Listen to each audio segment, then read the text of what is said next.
দখল করেছিল। সম্রাট আকবর জীবনের শুরুর দিকে খুব প্র্যাকটিক্যাল মুসলিম ছিলেন, ইসলাম হৃদয়ে লালন করতেন। তার রাজ দরবারে জ্ঞানী গণিতের আনাগোনা লেগে থাকত। সম্রাট আকবরের কয়েকজন হুজুর ছিল, তাদের একজন ছিল মোল্লা ফয়েজি, আরেকজন ছিল আবুল ফজল। এত বড় আলেম ছিলেন তারা। আল্লাহ কোরআনের হরকত ছাড়া 14টা অক্ষর দিয়ে কোরআনের তাফসীর লিখেছেন। সুবহানাল্লাহ। পৃথিবীর বুকে বিরল তাফসীর, নুক্তা ছাড়া অক্ষর দিয়ে কোরআনের তাফসীর লিখেছেন। সম্রাট আকবর চিন্তা করলো, আমি এত জ্ঞানী গুণীদের সাথে চলি, তা আমার সাম্রাজ্যের প্রত্যেকটা মানুষকে একটা ধর্মে যদি রাখতে পারি, তাহলে আমার রাজ্য চালানো সহজ হবে। বড় বড় হুজুরদেরকে ডাকলেন, অন্য ধর্মের ব্রাহ্মণ পণ্ডিতদের ডাকলেন, অন্য পারসিক ধর্মের পণ্ডিতদেরকে ডাকলো, বৌদ্ধ পণ্ডিতদের ডাকলেন। সবাই মিলে সবার ধর্ম থেকে আমার এই বাড়তি কিছু মতামত ঢালেন। সবাই মতামত ঢাললো, একটা ধর্ম বানালো দ্বীনে ইলাহি।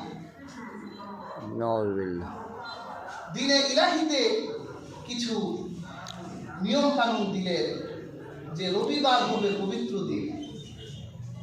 কেউ যদি দ্বীনে ইলাহি গ্রহণ করতে চাও, তাহলে রবিবার দিন গোসল করে এসে বাদশাহ আকবর সিংহাসনে বসবে, তোমরা তোমাদের মাথার পাগড়ি খুলে তার পায়ে সেজদা দিবে।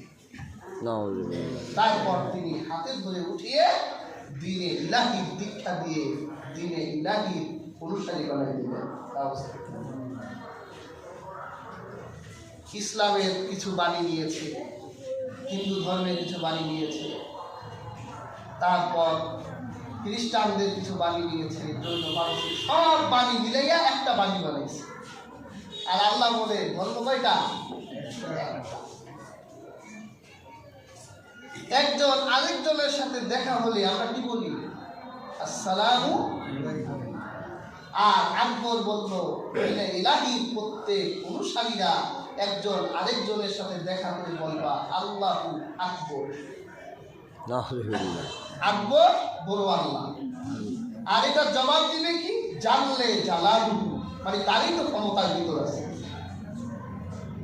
জানলে জালালু। এইভাবে যখন মতবাদ প্রচার করতে লাগলে, আল্লাহ জমানার শ্রেষ্ঠ মুজাদ্দিদ আল হাসানি রাহমাতুল্লাহি পাঠালে। তার অসারতা দূর করে ভারতের জমিনে আল্লাহ দ্বীনকে প্রতিষ্ঠা করতে হবে। বেয়ার হাজরিন, আহমদ সিরহিন্দি মুজাদ্দিদ আল হাসানি রাহমাতুল্লাহ একজন স্বৈরাচারী অত্যাচারী শাসকের সামনে দাঁড়িয়ে গেলেন আর তাকে বুঝাতে লাগলেন, আল্লাহর দ্বীনই হলো আকাশের নিচে একমাত্র দ্বীন।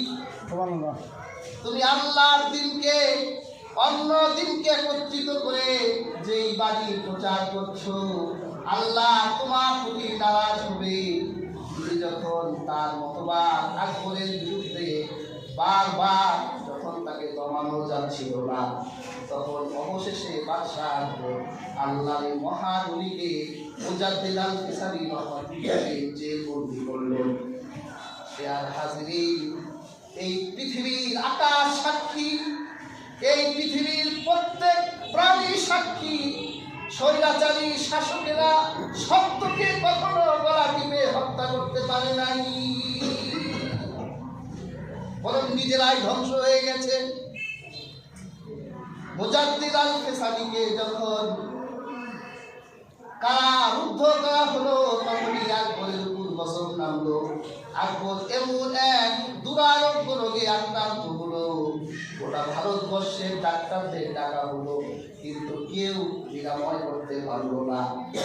লালক নিয়ে আকবর দুনিয়ার মুখ থেকে বিদায় নিল, আর তার দ্বীনে ইলাহি ভারতের মুখ থেকে মুছে গেল। তার ছেলে জাহাঙ্গীর যখন সিংহাসনে আসতো, একদিন ঘুমের ঘরে স্বপ্নে দেখে রাহমাতুল লিল আলামিন তার স্বপ্নে এসে গেছে। সুবহানাল্লাহ।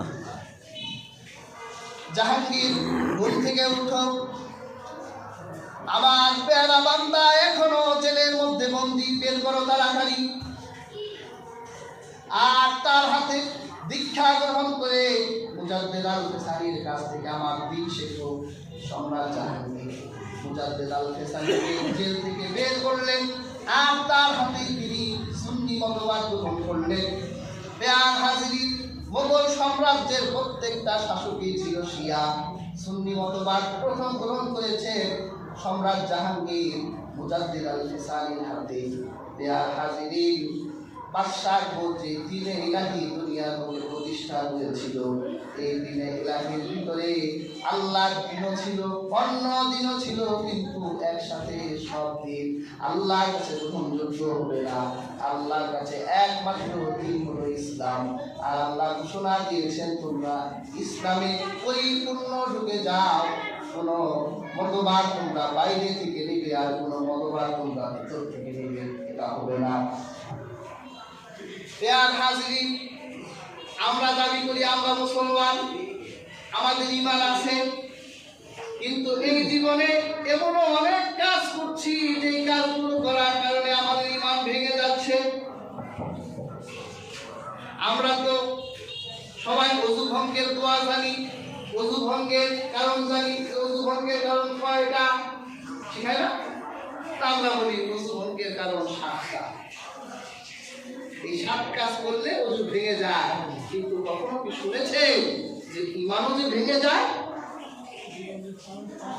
ঈমান ভাঙার কারণ কি? ওযু ভেঙে গেলে ওযু যেমন করতে হয়, ঈমান ভেঙে গেলে আবার ঈমান আনতে হয়। ঈমান যে আমাদের কবে ভেঙে গেছে, কিছু কিছু কাজ করার জন্য আমরা জানিও না, ঈমানও আনি না, নিজেরা মনে করি আমরা মুমিন হয়ে আছি, কিন্তু আল্লাহ